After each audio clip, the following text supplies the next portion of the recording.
오늘은요, 그 십자가와 그 능력을 여러분들께 잘 설명해 드리고 싶은데, 이게 매우 기초적인 거지만 이게 삶과 이렇게 잘 구체적으로 연결을 되는 그 메시지가 아니다 보니까 쉽지가 않는 것 같아요.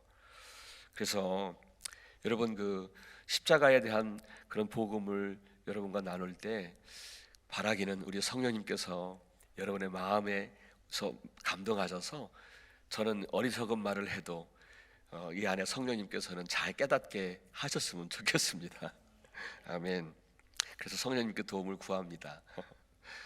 제가 첫 목회를 했던 그 교회에서 어느 고난주일이었어요. 고난주일에 제가 교인분들한테 설교를 시작하기 전에 십자가를 보여준 적이 있어요. 근데 그 십자가가 특별한 십자가는 아니었어요.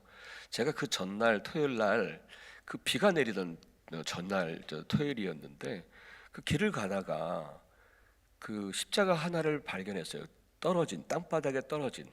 그러니까 진흙이 묻어있는 얼마나 보잘것없는 십자가였는지 몰라요. 그 십자가를 주워서 깨끗이 씻어가지고, 그리고 그게 그 십자가입니다 하고 그 고난주간 주일 예배 설교 때 그 얘기를 먼저, 그 십자가를 먼저 보여준 적이 있었어요.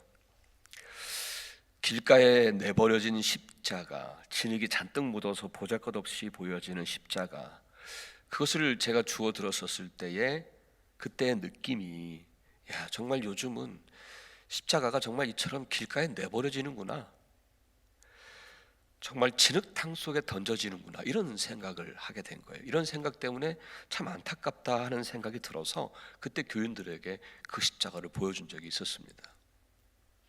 사랑하는 여러분, 여러분들은 교회에 오시면, 아니 어느 곳에든지 여러분 십자가를 보실 거예요.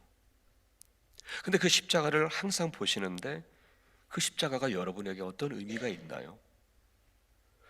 그저 액세서리의 의미는 아닐 것입니다. 그렇다고 부적 같은 것은 더 아닐 것입니다. 자, 그렇다면 여러분, 이 십자가는 여러분에게 무슨 의미가 있나요? 여러분, 우리가 십자가에 대해서 많이 듣는 표현 중에 하나가 십자가의 능력이라고 하는 표현이 있어요. 근데 이 표현은 십자가가 요술방망이라는 말은 아니지요. 십자가의 능력이란 십자가에서 흘리신 예수 그리스도의 보혈의 능력을 말합니다. 그렇죠? 예수 그리스도의 보혈의 능력을 말하는 거예요. 그럼 그 보혈의 능력은 어떤 능력이에요? 그 십자가의 능력, 그 보혈의 능력은 어떤 능력이에요? 우리 22절을 다시 한번 볼까요? 우리 한 목소리로 함께 하겠습니다. 시작. 그러니 우리는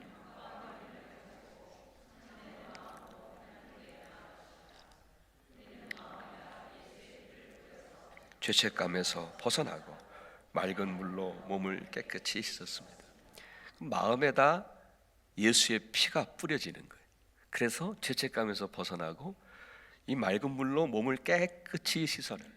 마치 보혈의 능력은 이렇게 죄를 깨끗이 씻어내는, 죄의 문제를 해결하는 능력이 여기에 있다는 거예요. 십자가의 능력이에요. 여러분, 성경에서는 이렇게 선언합니다. 의인은 없나니 하나도 없다. 모든 사람이 죄를 범하였음에 하나님의 영광에 이르지 못하더니. 여러분, 이 성경의 선언을 여러분 어떻게 받아들이십니까? 여러분 정말 이 성경의 선언을 진심으로 받아들이시고 인정하십니까?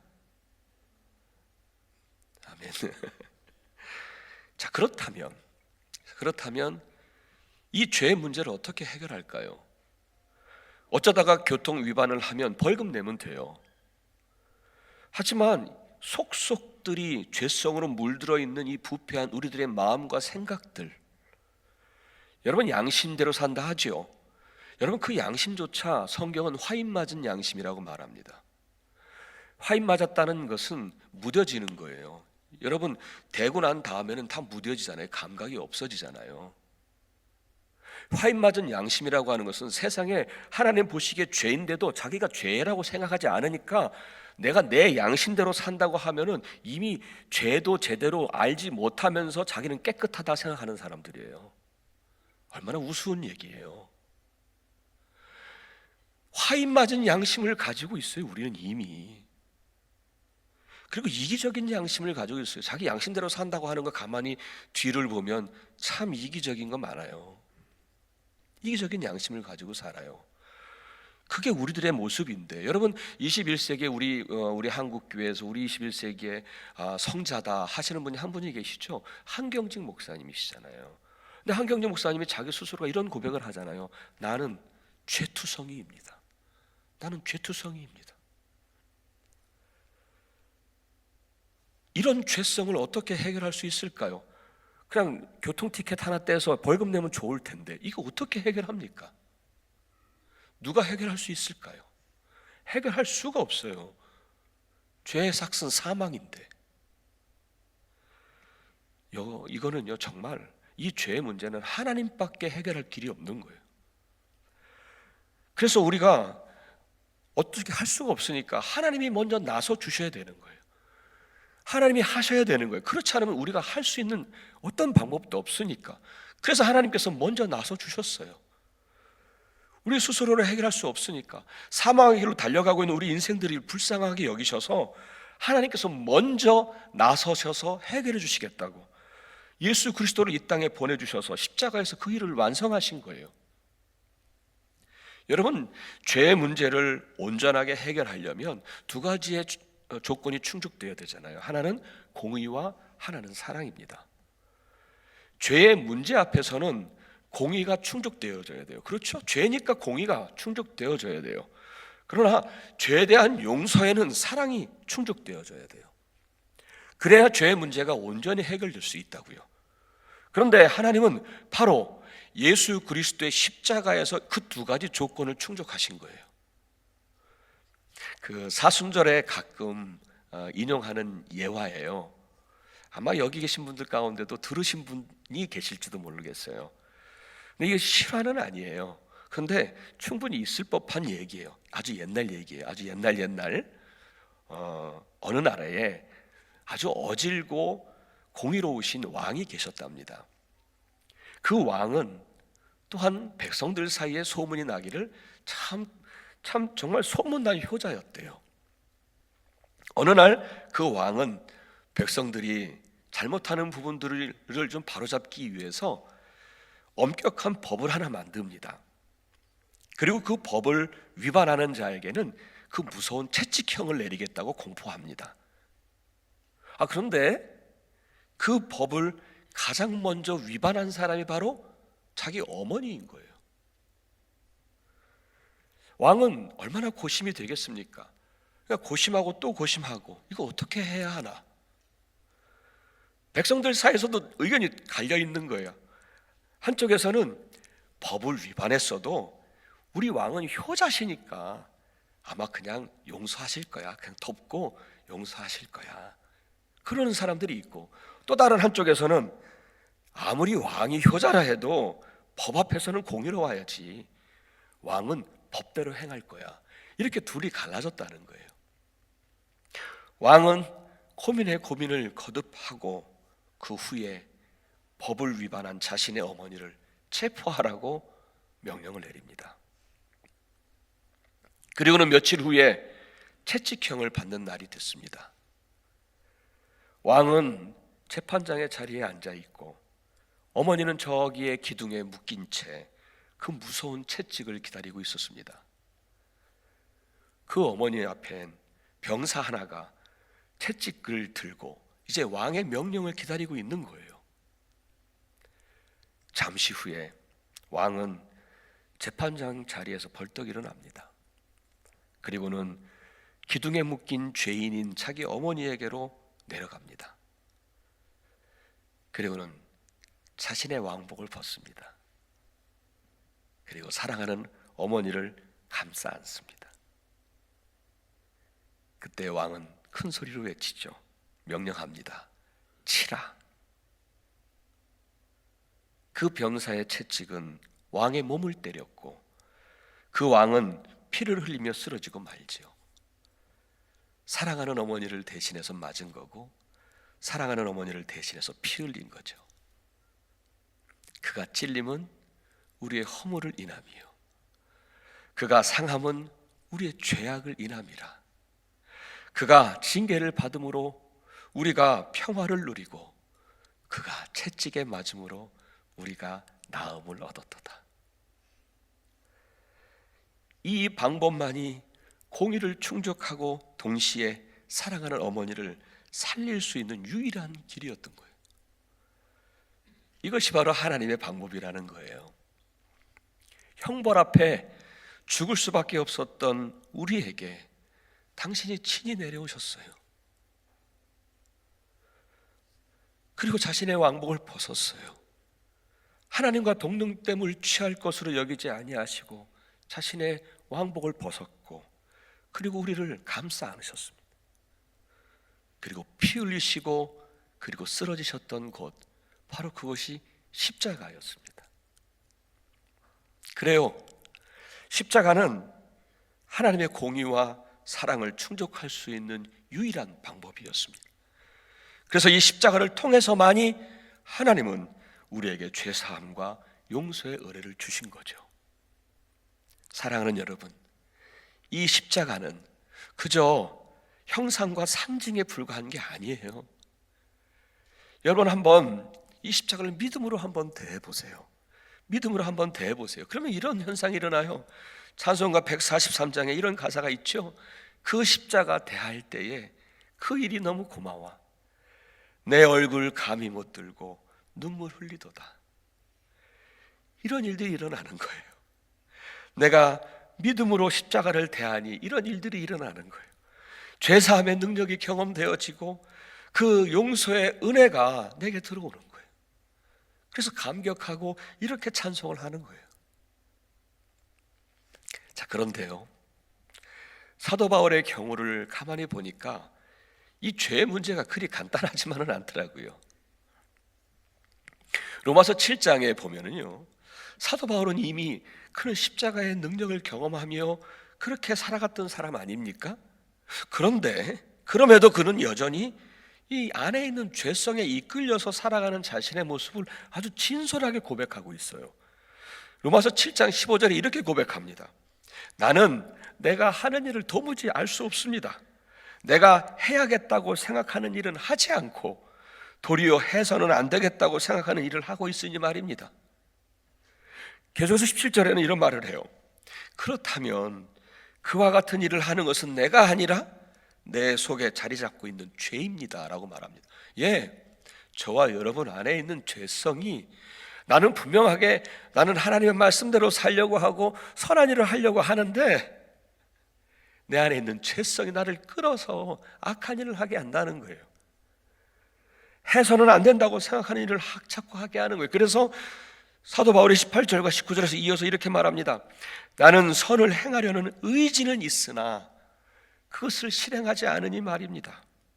나는 내가 원하는 선한 일은 하지 않고 도리어 원하지 않는 악한 일을 하고 삽니다.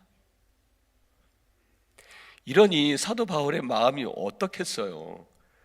자신은 그래도 사도인데, 그러한 자신의 모습을 보면서 많이 좌절했을 것 같아요. 그리고 죄책감도 들어왔던 것 같아요. 그래서 이렇게 얘기합니다. 아, 나는 참 비참한 사람입니다. 누가 이 죽음의 몸에서 나를 건져주겠습니까? 라고 그렇게 한탄합니다. 자기 스스로를. 그래요, 여러분. 이러한 사도 바울의 경험은 그 사람만의 경험이 아니라 바로 우리가 오늘도 반복하며 경험하는 경험 아닙니까? 말씀대로 살려고 하는데 도리어 나는 말씀을 따르지 않고 살고, 선을 행하려고 하는 의지는 있는데 도리어 원하지 않았던 악한 일을 행하기도 하고, 참아야지라고 하는 의지는 있는데 도리어 폭발하고 맙니다. 이럴 때마다 우리도 사도 바울이 경험했던 이 죄책감이 들어와요. 스스로를 자꾸 정죄해요. 아, 내가 왜 이렇게 했을까? 내가 조금만 더 참았어야 하는데 내가 못났나? 아, 조금 더 사랑을 했어야 되는데, 이런 죄책감과 이런 좌절감과 죄책감이 들어와요. 그런데 여러분, 이런 것에 대한 사도 바울의 생각은요, 그 죄책감은 옳은 것이 아니라고 생각합니다. 다시 말해서 오히려 이 죄책감은 율법이 주는 것이라고 생각합니다. 율법이 주는 것. 그래서 율법이 요구하는 것을 이루지 못했기 때문에 생기는 죄책감이라고 생각을 해서 그러니까 이 율법은 자꾸 우리를 정죄하는 거예요. 그래서 율법을 죽음의 법이라고 말합니다. 정말 그래요, 여러분. 죄책감이 내 영혼을 짓누르고 내 마음과 내 삶을 짓눌러요. 죄책감이 들어오면 결국 정말 죽음의 법이에요. 이 죽음의 법에서 빨리 벗어나야 되거든요. 그래서 사도 바울은 뭐라고 얘기하냐면 그 죽음의 법에서 해방된 사람들이 있다는 거예요. 바로 그들이 예수 그리스도 안에 있는 사람들이라는 거예요. 그래서 로마서 8장 1절에 그러므로 이제 그리스도 예수 안에 있는 자들에게는 결코 정죄함이 없나니. 예수 안에 있는 사람들은요, 자기 스스로를 정죄하는 그 죄책감에서, 그 죽음의 법에서 해방된다는 거예요. 믿으십니까? 거기서 해방되는 거예요.